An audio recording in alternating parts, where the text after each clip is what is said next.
Hello, good evening. कैसे हो सभी? आई होप सभी एकदम बढ़िया होंगे। आज हम करेंगे अपना क्लास 9 का chapter 1। What is democracy and why democracy. Democracy क्या है और डेमोक्रेसी ही क्यों है। ठीक है, काफ़ी अच्छा चैप्टर होने वाला है, काफ़ी इंटरेस्टिंग चैप्टर भी है। ठीक है, आपको काफ़ी जानकारी मिलेगी डेमोक्रेसी क्या है और क्यों है डेमोक्रेसी इसके ऊपर। ठीक है, तो स्टार्ट करते हैं अपने इस चैप्टर को, जहाँ पे शुरुआत होती है डेफिनेशन से कि डेमोक्रेसी क्या है।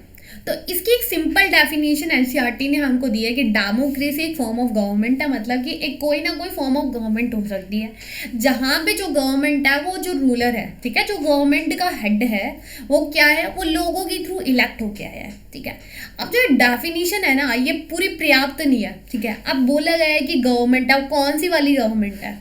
ठीक है, और रूलर है, कौन है रूलर? वो राजा है, महाराजा है, कोई मिलिट्री ऑफिसर है, या फिर कोई प्रेसिडेंट है, कोई प्राइम मिनिस्टर, कौन है भाई? ठीक है, कोई मोनार्की है। ठीक है, और elected by the people. Election कैसे हो रहे हैं? प्रॉपर ढंग से तो हो रही है। और बाय द पीपल, क्या सभी लोगों को वोट है? तो ये मतलब इसके अंदर भी आप काफ़ी क्वेश्चन कर सकते हो इस डेफिनेशन के अंदर। तो हम बोल सकते हैं पूरी पर्याप्त, या फिर आपकी सभी क्वेश्चन को ये ख़त्म नहीं कर सकती।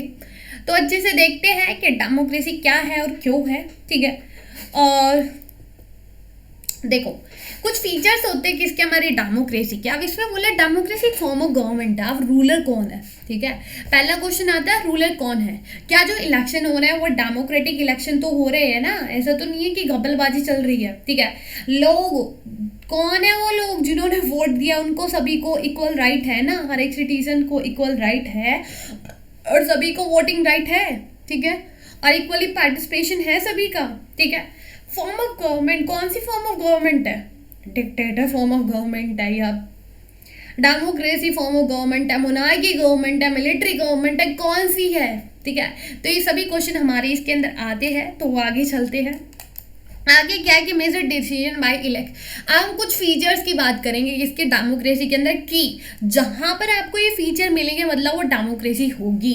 जो डिसीजन लिए जाते हैं किसके अंदर, डेमोक्रेसी के अंदर, वो इलेक्टेड लीडर्स के थ्रू लिए जाते हैं। मतलब कि फर्स्ट जो फीचर बोला जा रहा है कि जो डिसीजन होंगे, जो देश के लिए जितने भी जो डिसीजन लिए जाएंगे वो ही लोग लेंगे जिनको लोगों ने चुना है। ठीक है, तो एक स्टोरी है किसकी, पाकिस्तान की, जहाँ पे एक मिलिट्री ऑफिसर होते हैं परवेश मुशर्रफ। ठीक है, जो क्या करते हैं, मिलिट्री कूप कर देते हैं 1999 के अंदर। अब मिलिट्री कूप कर देते हैं मतलब देखो वहां पे पहले डेमोक्रेटिक गवर्नमेंट थी। ठीक है, उससे सारी पावर लेके वो अपने हाथ में सारी पावर ले लेते हैं। ठीक है, तो मिलिट्री के हाथ में सारी पावर आ गई। ठीक है, फिर उसके बाद वो अपने आप को एग्जीक्यूटिव, चीफ एग्जीक्यूटिव डिक्लेयर कर देते हैं और बाद में अपने आप को प्रेसिडेंट भी बना लेते हैं। ठीक है, फिर बोलते हैं कि मैं रेफरेंडम भी करा लेता हूँ।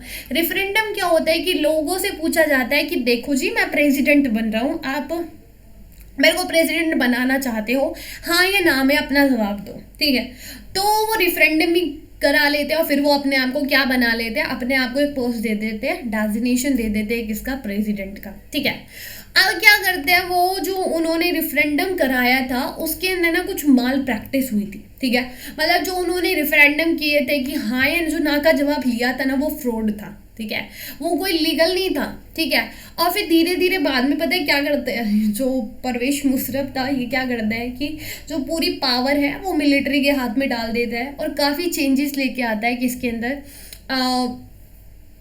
उनके कानून के अंदर। ठीक है, और सारी पावर वो किसको दे देता है, मिलिट्री को ही दे देता है। ठीक है, मुशर्रफ और जो पाकिस्तान था वो उस टाइम पर भी बोल रहा था डेमोक्रेसी है, क्योंकि यहाँ पर इलेक्शन हुए, बोला गया है कि लोगों ने मेरे को चुना है, तो आप बोल सकते हो कि वो डेमोक्रेसी है। तो आप सीधा सीधा बोलोगे नहीं जी, डेमोक्रेसी कहाँ से हुई, वहाँ पे इलेक्शन तो फ्रॉड हुए है ना। और फिर उन्होंने क्या करा था, उन्होंने एक काम ये भी करा था कि पूरी पावर मिलिट्री को दे दी थी। ठीक है, मतलब जो लोग चुनकर आ रहे थे, जो लेजिस्लेचर होता है, जो कानून बनाता है, ठीक है, उससे पूरी पावर ले ली थी। ठीक है, बोला था कि पूरा डिसीजन मैं ही लूंगा, वो सभी लोग नहीं लेंगे। ठीक है, तो उन्होंने उनकी पावर को कहीं ना कहीं कट डाउन कर दिया था। ठीक है, तो इसमें बोला जाता है कि डेमोक्रेसी तो वो होती है जिसके अंदर जो फाइनल डिसीजन है वो लेना चाहिए जो कि लोगों के थ्रू इलेक्ट होकर आए हैं। ठीक है।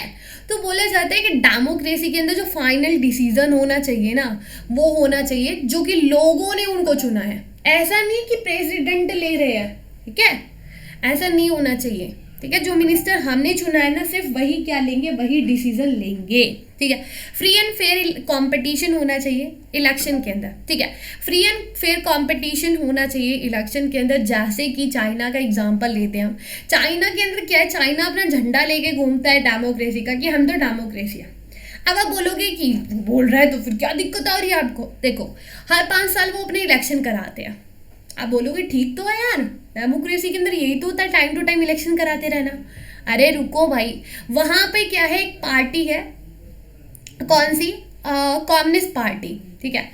अब क्या होता है, अगर कोई भी कैंडिडेट खड़ा हो रहा है इलेक्शन में, वो अप्रूवल लेगा किसे, चाइनीज कम्युनिस्ट पार्टी से, वो उसका मेंबर बनेगा तभी वो इलेक्शन में खड़ा होगा, ठीक है। तो यहाँ पर क्या है कि लोगों से बोला जाता है आपको कम्युनिस्ट पार्टी को वोट करना है, या फिर कम्युनिस्ट पार्टी को वोट करना है, या फिर कम्युनिस्ट पार्टी को, ठीक है।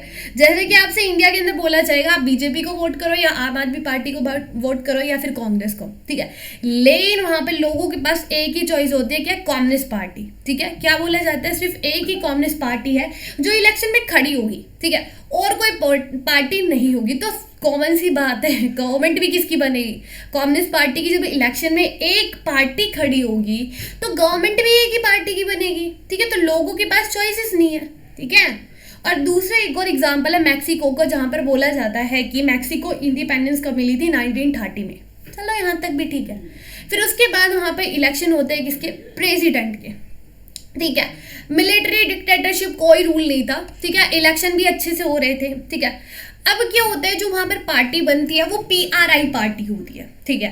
अपोजिशन पार्टी, उस टाइम पर कोई भी अपोजिशन पार्टी से बोला गया था कि आप इलेक्शन में नहीं खड़े हो सकते, मतलब वही एक वन पार्टी, नहीं, हाँ, ये बोला जाता है कि देखो मैक्सिको के अंदर क्या था, 1930 में उनको इंडिपेंडेंस मिली थी, ठीक है। कोई डिक्टेटरशिप नहीं था, ठीक है जी। अब क्या दिक्कत आई, अब एक ही पार्टी हमेशा इलेक्शन में जीत रही थी, कौन सी, PRI party, institutional revolution party, उल्टा हो गया, ठीक है, ऐसे हो जाता है, ये मैक्सिको वाले ऐसी है, ठीक है। तो क्या है कि PRI पार्टी क्या हो रहा था, ये हमेशा जीत रही थी। अब ऐसा क्यों है, अच्छी तो बात है भाई, उसको मेजोरिटी मिल रही है। देखो जब इलेक्शन होते थे ना, वो कुछ वही फ्रॉड तरीकों से इलेक्शन में जीता करते थे, ठीक है। तो ऐसा क्यों था, वो हमेशा जीत रही थी क्योंकि वो डर्टी ट्रिक्स को अपना रहे थे इलेक्शन में जीतने के लिए, ठीक है। वो मीडिया से बोलते थे कि आप अपोजिशन पार्टी का हमेशा बुरा बोलो, हमारा अच्छा बोलो, ठीक है। टीचर से बोला करते थे कि आप बच्चों को, उनके पेरेंट्स को हमारी तरफ उनके बारे में बताओ कि ये पार्टी अच्छी है, सिर्फ इसी को वोट करें, ठीक है। तो सभी जो फेवर था वो अपने लिए, और लास्ट में वो क्या करते थे, जब इलेक्शन होते थे उस टाइम पर जो वोटिंग होते हैं, जो पोल्स होते हैं, उनको चेंज कर देते लास्ट टाइम पर, ठीक है। तो इसलिए क्या होता था, जो पूरा जो वोट होती थी वो चेंज हो जाती थी। तो इसमें देखा आपने कि डेमोक्रेसी के अंदर जो इलेक्शन होते हैं ना, वो फ्री एंड फेयर होते हैं। ऐसे नहीं कि आपने इलेक्शन करा दिया और ले लिया कि डेमोक्रेसी है, ठीक है। तो इलेक्शन क्या होना चाहिए, फ्री एंड फेयर होना चाहिए, ठीक है।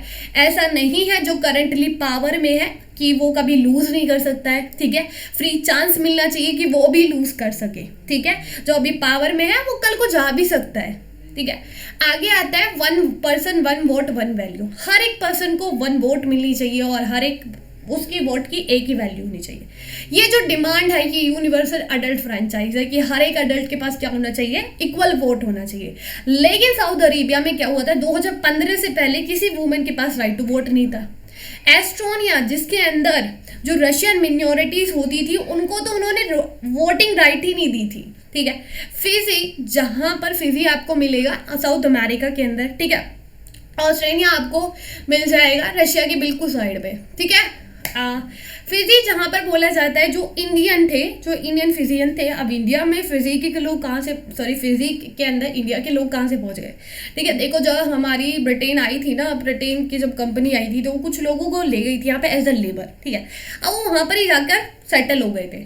अब जो उनकी आने वाली जनरेशन थी वो भी वहाँ पर ही सेटल है, ठीक है। तो उनको ना कम वैल्यू दी जाती है वोटिंग की, ठीक है, कि इनकी जो वोटिंग वैल्यू होगी वो कम होगी, ठीक है। तो आपने देखा कि यहाँ पर सभी के पास, कुछ लोगों के पास वोट है लेकिन उनकी वैल्यू कम है, ठीक है। तो वैल्यू सबकी सेम होनी चाहिए। डेमोक्रेसी के अंदर क्या होता है, हर एक अडल्ट के पास वोट होती है, जो वोट की वैल्यू होती है वो भी इक्वल होनी चाहिए। ऐसा नहीं किसी को आप ज़्यादा वैल्यू दे रहे हो, किसी को कम दे रहे हो। Rule of law and respect of rights, rule of law होना चाहिए। जिम्बाब्वे जिसको इंडिपेंडेंस मिली थी 1980 के अंदर, ठीक है, यहाँ पे क्या होता है कि यहाँ पे एक पार्टी जानू पीएफ की जो पार्टी होती है वो काफ़ी बढ़ चढ़ कर हिस्सा लेती है स्ट्रगल, फ्रीडम स्ट्रगल के टाइम पर, ठीक है, और उसी के प्रेसिडेंट बनते हैं। फिर उसी के बाद जो लीडर थे वही प्रेसिडेंट बनते इस कंट्री के, मुगाबे जी, ठीक है। अब काफ़ी पॉपुलर थे, अच्छी बात है, लेकिन क्या होता है इलेक्शन के बाद ये कुछ अनफेयर प्रैक्टिस यूज़ करते हैं, ठीक है। जो गवर्नमेंट बन जाती है फिर उसके बाद ये क्या करते हैं, कॉन्स्टिट्यूशन में काफ़ी चेंजेस लेके आते हैं, ठीक है। अच्छा था पहले डेमोक्रेसी थे, काफ़ी ठीक था, लेकिन बाद में क्या होता है एकदम से पिक्चर चेंज हो जाती है। वो क्या करते हैं कॉन्स्टिट्यूशन के अंदर काफ़ी चेंजेस लेके आते हैं। पहले तो बोलते हैं कि प्रेसिडेंट के हाथ में ही सारी पावर कर देते हैं, ठीक है, जो प्रेसिडेंट की पावर थी उसको बिल्कुल इंक्रीज कर देते हैं और बोल देते हैं प्रेसिडेंट तो अकाउंटेबल ही नहीं रहेगा, ठीक है, कि अगर कल को कोई प्रेसिडेंट से कोई भी क्वेश्चन करता है तो प्रेसिडेंट की ड्यूटी नहीं बनती कि वो क्या करे, उसको आंसर दे, ठीक है। पब्लिक जो प्रोटेस्ट होंगे वो इलीगल होंगे, ठीक है, कोई भी कल को प्रोटेस्ट नहीं कर सकता है मेरे अगेंस्ट, ठीक है।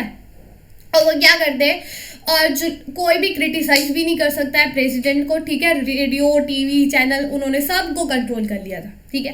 तो आपने जिम्बाब्वे की एग्जांपल से देखा कि जो डेमोक्रेसी है उसके अंदर ऐसा नहीं है कि आपने इलेक्शन कर दिया खत्म, ठीक है, ऐसा नहीं है।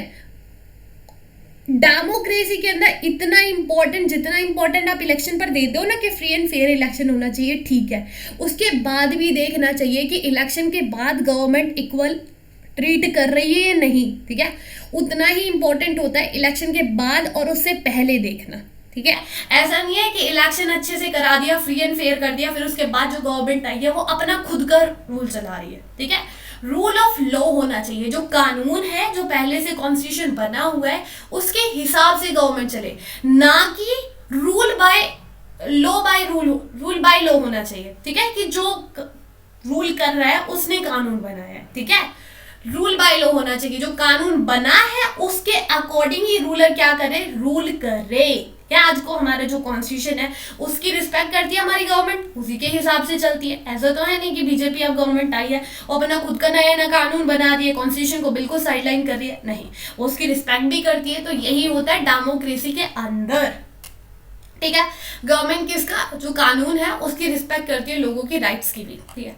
आगे चलते हैं, फिर उसके बाद क्या बोला जाता है, आगे बोला जाता है कि डेमोक्रेटिक जो गवर्नमेंट होती है उसके अंदर जो democratic government which limit the set of the constitution rule and the right, हाँ, गवर्नमेंट जो डेमोक्रेसी होती है उसके कुछ रूल्स होते हैं, ठीक है। डेमोक्रेटिक जो गवर्नमेंट है, कल को जो इलेक्ट हो क्या ये गवर्नमेंट, उसके लिए कुछ रूल्स होंगे जो कॉन्स्टिट्यूशन ने बनाए हैं, ठीक है। वहां पे कुछ सिटीजन की राइट होगी कि उनको बोलने का अधिकार है, भाई वो अगेंस्ट आपके प्रोटेस्ट भी कर सकते हैं, ठीक है। अब एक बार समरी कर लेते हैं कि अब तक हमने क्या कौन कौन से फीचर पढ़े। पहला तो जो डिसीजन लेगा वो कौन लेगा, जो इलेक्ट होके आया है, लोगों ने जिसको चुना है वही लेगा, ठीक है। उसके बाद जो इलेक्शन होने चाहिए वो फेयर होने चाहिए, ऐसे नहीं कि आपने इलेक्शन करा दिए खत्म, ठीक है। उसके बाद लोगों के पास चॉइसेस होनी चाहिए, अपॉर्चुनिटी होनी चाहिए, ऐसे नहीं कि एक पार्टी चाइना की तरह सिर्फ खड़ी हो रही है, ठीक है। और उसके बाद जब गवर्नमेंट पार्टी जब वो जीत भी जाती है तो उसके बाद भी वो देखे अच्छे से काम कर रही है, कॉन्स्टिट्यूशन के उसको लेकर काम कर रही है या फिर अपना खुद का रूल बना रही है, खुद का कानून बना रही है, ठीक है। ये सभी पॉइंट्स हमने कुछ फीचर्स देखे किसके, डेमोक्रेसी के। वाई डेमोक्रेसी, डेमोक्रेसी ही क्यों होनी चाहिए, तो कुछ इस चीज को अगेंस्ट करते हैं कि डेमोक्रेसी अगेंस्ट बोलते हैं डेमोक्रेसी सही नहीं है। पहले तो बोलते हैं लीडर ना हमेशा चेंज होते रहते हैं, हर 5 साल के लिए हर कोई लीडर आ रहा है, तो वो क्या करेगा, वो कुछ टाइम के लिए आया है तो वो उसके अंदर इंस्टेबिलिटी रहेगी, ठीक है। डेमोक्रेसी जहां पर पॉलिटिकल कॉम्पिटिशन होता है लोगों के बीच में, वहां कोई स्कोप नहीं होता मोरलिटी को लेकर। क्या होता है डेमोक्रेसी के अंदर, क्या होता है कि पॉलिटिकल कंपटीशन होता है, वहां पर कोई मोरलिटी के ऊपर कोई ध्यान नहीं देते। बहुत सारे पीपल, डेमोक्रेसी के अंदर क्या होता है कि बहुत सारे पीपल को, जो डेमोक्रेसी है उसके अंदर क्या होता है कि जो भी डिसीजन आता है वो बहुत टाइम बाद आता है, बहुत डिले हो जाता है, ठीक है। पहला बोला गया है कि जो लीडर्स है और वो क्या करते हैं, वो हमेशा चेंज होते रहते हैं, हर 5 साल बाद कोई ना कोई नया लीडर आएगा, तो वो क्या करेगा, उसको पता है कि 5 साल बाद तो चेंज होना है, तो वो काम करे ना करे, ठीक है, तो कोई स्टेबिलिटी नहीं रहती है। दूसरा बोला जाता है डेमोक्रेसी के अंदर जो होता है ना, वो कंपटीशन होता है सिर्फ, ठीक है, पावर को लेकर, उनका कोई स्कोप नहीं होता लोगों के लिए क्या करना है, डेवलपमेंट मॉरलिटी कोई स्कोप नहीं होता है। तीसरा बोला जाता है बहुत सारे पीपल, जहां पर क्या होता है कि जो भी कंसल्टेशन होता है, जो भी डिसीजन होता है, वो काफी टाइम बाद होता है, वो बहुत ज्यादा डिले होता है कि उससे लेना है राज्यसभा से, लोकसभा के, फिर उसके बाद प्रेसिडेंट के पास, ठीक है। इलेक्टेड जो लीडर्स होते हैं they do not have a best interest, ठीक है, जो इलेक्टेड लीडर्स होते हैं नहीं पता कि कौन अच्छा है, ठीक है, जो गवर्नमेंट है, और लोगों को नहीं पता कि कौन सही है कौन गलत है, ठीक है, तो लोग नहीं चुन पाते अपने बेस्ट इंटरेस्ट को, उनको अपना बेस्ट इंटरेस्ट ही नहीं पता कि कौन अच्छा है। किसी ने बोल दिया कि मैं आपके लिए काम करूंगा तो उसी को चुन देंगे, ठीक है, तो ये कभी कभी वो बैड डिसीजन भी ले लेते हैं। डेमोक्रेसी जहां पर करप्शन ही करप्शन होते हैं, ठीक है, अगर आप इलेक्शन देखोगे तो देखा होगा आपने, जो पार्टी है वो कितना करप्शन करती है, ठीक है। ऑर्डिनरी पीपल, उनको नहीं पता क्या सही है उनके लिए और क्या नहीं है, ठीक है। तो डेमोक्रेसी को इसलिए क्या बोला जाता है, ठीक नहीं बोला जाता है, ये सभी क्या करते हैं इसके लिए अगेंस्ट आर्ग्यूमेंट करते हैं कि डेमोक्रेसी नहीं है सही, ठीक है। लेकिन इन सभी को हम देखते हैं तो उसके बाद हम कहां पर पहुंचते हैं, उसके बाद हम पहुंचते हैं कि कुछ हो या ना हो, डेमोक्रेसी के अंदर it's not a magical solution, ऐसा नहीं कि जादू कर दिया सारी प्रॉब्लम खत्म हो जाएगी। डेमोक्रेसी कोई जादूगर नहीं है कि सभी को खत्म कर देगा, छू मंतर ठीक है, ऐसा नहीं है। ऐसा नहीं है कि पॉवर्टी वगैरह को एकदम से गायब कर देगा कंट्री से, नहीं। डेमोक्रेसी एक ऐसी गवर्नमेंट है जो लोगों से बनी हुई है, यहाँ पे ये रहता है लोगों का रूल है, उन्होंने खुद ने चुना है भाई, ऐसा नहीं है कि खुद से आ गए हैं वो, ठीक है, तो ये लोगों की गवर्नमेंट होती है। अब कुछ डेमोक्रेसी के फेवर में आर्ग्यूमेंट करते हैं, तो पहला वो क्या बोलते हैं, पहला वो बोलते हैं कि डेमोक्रेसी क्या है, डेमोक्रेसी एक ऐसी गवर्नमेंट है जहां पर जो गवर्नमेंट होती है वो अकाउंटेबल होती है, ठीक है, जो डेमोक्रेटिक गवर्नमेंट होती है वो जवाबदेही होती है लोगों के प्रति, ठीक है। यहाँ पे एग्जांपल लिया जाता है चाइना और इंडिया का। चाइना में 1958 से लेकर 1961 तक फेमाइन आई थी, ठीक है, और इंडिया के अंदर भी आई थी, दोनों कंट्री में क्या आई थी, फेमाइन आई थी, लेकिन जो उसका इम्पैक्ट था वो चाइना में ज्यादा था, काफी लोगों की वहां पर डेथ हुई, ठीक है। इंडिया के अंदर इतनी नहीं थी, ऐसा क्यों नहीं था, क्योंकि यहाँ पे जो गवर्नमेंट थी वो अकाउंटेबल थी, गवर्नमेंट ध्यान रख रही थी लोगों का, लेकिन वहां पर नहीं थी, ठीक है, क्योंकि पता था उनको कि हम लोगों की नहीं सुनेंगे तो फिर लोग हमारे ऊपर क्या करेंगे, चढ़ जाएंगे, ठीक है। तो आगे चलते हैं, उसके बाद बोला जाता है कि डेमोक्रेसी के अंदर, तुम बोल रहे हो कि डेमोक्रेसी के अंदर जो वो होता है, क्या बोलते हैं उसको, डिसीजन लिया जाता है वो डिले होता है, लेकिन जो डेमोक्रेसी के अंदर जो डिसीजन लिए जाते हैं ना वो बहुत अच्छे होते हैं, ठीक है। किसी चीज को बार बार आप कंसल्टेशन ले रहे हो, डिस्कस कर रहे हो, तो वो अच्छी सी बात है, क्वालिटी होता है वो डिसीजन, ठीक है, क्या करता है उसकी क्वालिटी को इम्प्रूव करता है। तो डेमोक्रेसी के अंदर क्वालिटी डिसीजन लिया जाता है, ठीक है, सभी की सुनी जाती है, किसके अंदर, डेमोक्रेसी के अंदर, ठीक है। Democracy is a dignity for enhance the dignity of citizens, मतलब डेमोक्रेसी के अंदर जो सिटीजन्स होते हैं उनकी डिग्निटी होती है, ठीक है, कि कुछ हो या ना हो सभी को इक्वली ट्रीट किया जाता है, ठीक है। इलेक्शन जब होते हैं ऐसा तो है नहीं कि कुछ ही कल्चर वाले को इलेक्शन में वोट होती है, ठीक है, ऐसा नहीं है, कोई एजुकेटेड है, कोई अनएजुकेटेड है, कोई रिच है, पुअर है, कोई भी हो, सभी के पास क्या है, पॉलिटिकल इक्वलिटी है, सबको एक ही नजरिए से देखा जाता है डेमोक्रेसी के अंदर। तो यहाँ पे लोगों की डिग्निटी को देखा जाता है, उनकी डिग्निटी को बढ़ाया जाता है, ना कि उनकी डिग्निटी को हार्म किया जाता है, ठीक है। डेमोक्रेसी एक बेटर गवर्नमेंट है दूसरी गवर्नमेंट से, क्योंकि इसके अंदर अगर कोई गलती होती है ना तो गवर्नमेंट उस चीज को, मिस्टेक को करेक्ट करने की सोचती है, ठीक है, कि अगर कल को डेमोक्रेसी के अंदर गवर्नमेंट कोई भी कानून लेके आई है, मान लिया कि वो कानून आपका पास भी हो गया है राज्यसभा से, लोकसभा से, लेकिन अगर वो सिटीजन्स को पसंद नहीं आएगा, सिटीजन क्या बोलेंगे, चेंज करने के लिए बोलेंगे, तो गवर्नमेंट आगे से ध्यान रखेगी कि मेरे को ये क्या करना है, मेरे को ये चेंज करना है, वरना लोग मुझे चेंज कर देंगे, लोग गवर्नमेंट को चेंज कर देंगे, ठीक है।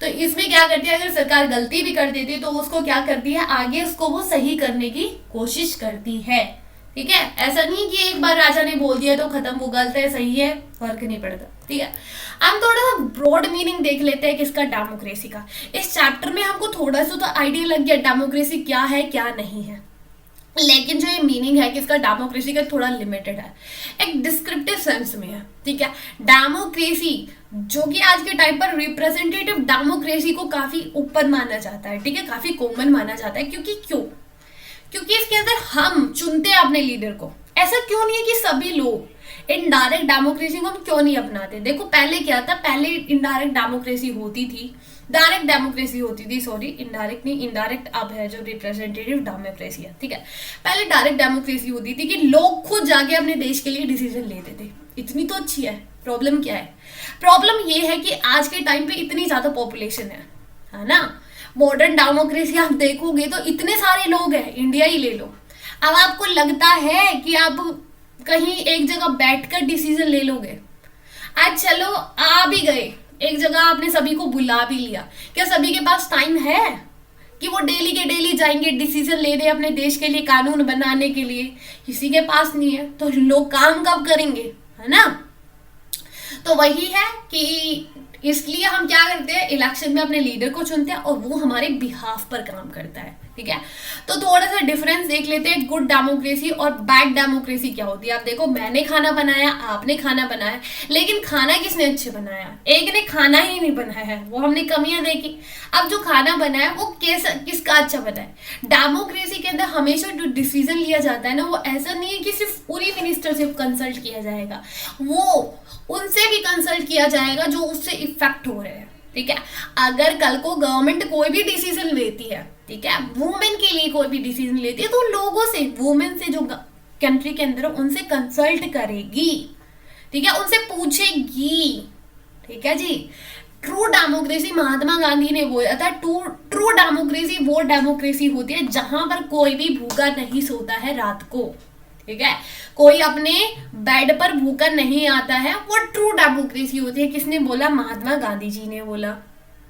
ठीक है, अब ऐसा कोई भी कंट्री में, ऐसी पूरे वर्ल्ड के अंदर कोई भी कंट्री नहीं है जहां पे परफेक्ट डेमोक्रेसी होगी। ठीक है, अगर कहीं इलेक्शन अच्छे हो रहे तो उसके बाद पॉलिटिकल इक्वालिटी नहीं होगी, सोशल इक्वालिटी नहीं होगी, इकोनॉमिक इनइक्वालिटी नहीं होगी। ठीक है, तो वही है कि हर जगह कोई ना कोई खामी तो होगी। ये बहुत ब्रॉड है, डेमोक्रेसी की जो टर्म है ना, ये बहुत ब्रॉड है। ठीक है, अगर आप किसी को यहाँ पर उनको राइट दोगे ना, तो कहीं ना कहीं उसकी राइट कहीं ना कहीं खो रही होगी। तो हम इस चीज को आगे लेकर जाते हैं। ठीक है, हम रियलाइज करते हैं कि कहाँ पर हम अपने आप को, डेमोक्रेसी को बढ़ा सकते हैं। ठीक है, तो डेमोक्रेसी के अंदर हमें हमेशा क्या करते हैं, बढ़ाने की बात करते हैं। ठीक है, अपने राइट्स को आगे लेकर जाने की बात करते हैं। अब डेमोक्रेसी में क्या फर्क है और दूसरी गवर्नमेंट में क्या डिफरेंस है, तो आपको पता होगा, मोनार्की और डिक्टेटरशिप जहां पे वन पार्टी रूल होता है, वहां पर पॉलिटिक्स के अंदर सिटीजन को माना ही नहीं जाता। जो भी डिसीजन लेने होते हैं, राजा ले लेता है, महाराजा ले लेता है, डिक्टेटर ले लेता है, अपने आप में ही ले लेते हैं, उनको कोई इन्वॉल्व नहीं होता सिटीजन का। लेकिन डेमोक्रेसी के अंदर लोग एक्टिवली पार्टिसिपेट करते हैं। ठीक है, डेमोक्रेसी डिपेंड ही लोगों के ऊपर है, तो इसके अंदर जो पार्टिसिपेशन होता है वो किसका होता है, सिटीजन्स का होता है। तो यही हमारी डेमोक्रेसी होती है। आई होप आपको डेमोक्रेसी समझ में आया होगा, डेमोक्रेसी क्या है, डेमोक्रेसी फॉर्म ऑफ गवर्नमेंट क्या है, कौन कौन से फीचर होते हैं। कुछ आर्ग्यूमेंट हमने अगेंस्ट पढ़े, कुछ आर्ग्यूमेंट हमने डेमोक्रेसी के लिए पढ़े, और एक ब्रॉड मीनिंग देखा किसका, डेमोक्रेसी का। ठीक है, तो यही सारे आज के टॉपिक थे हमारे। तो मिलते हैं नेक्स्ट लेक्चर के अंदर। So bye, take care, all the very best.